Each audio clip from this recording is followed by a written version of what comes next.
Hello friends. তো আজকে একটা ছোট ব্লগ নিয়ে আসলাম। তো আজ আমি বিকেলবেলা আমাদের পুকুর পাড়ে বসেছিলাম। তো খুব সুন্দর লাগছিল পুকুর পাড়টা, চারিদিকে নারকেল গাছ দিয়ে ঘেরা। বেশ ভালো লাগছিল। গেছিলাম ভিডিও করতে, কিন্তু যে আমার ক্যামেরা ধরে সে আমার অতিষ্ঠিত হয়েছে, আমাকে ছেড়ে চলে গেছে আমি এত জ্বালাই বলে। তারপরে আমার একটা বন্ধু ফোন করলো, চল একটু ঘুরে আসি। তারপরে ও আসলো বাইক নিয়ে। তারপরে আমরা একটু ঘুরতে বেরোলাম। যেমন অবস্থা ছিল তেমন অবস্থায় বেরিয়ে পড়লাম, ড্রেস করিনি।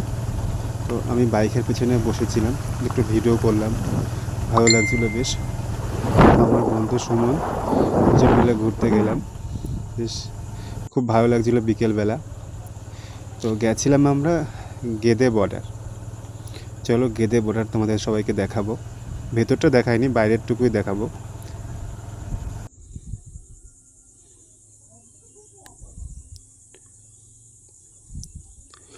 তো আমরা ওখানে গিয়েও আমি চুল ঠিক করেই যাচ্ছি। তা আমার একটু একটু চুল আছে, তা সব সারাদিন ঠিক করেই যাই। তো ভালো লাগছিলো, সবাই আমাকেই দেখছিলো, জানি না কেন। রাস্তা দিয়ে সবাই যে যাচ্ছে সবাই আমাকেই দেখছে। তো আমি ভাবলাম হয়তো আমি নাঙ্গা পাঙ্গা হয়ে এসেছি বলে সবাই দেখছে। তো আমার বন্ধু বললো, না তোকে খুব ভালো লাগছে বলেই সবাই দেখছে তোকে।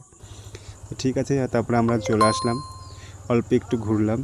তারপরে এই পর্যন্তই ব্লগটা ছিল আজকে। তো বাই।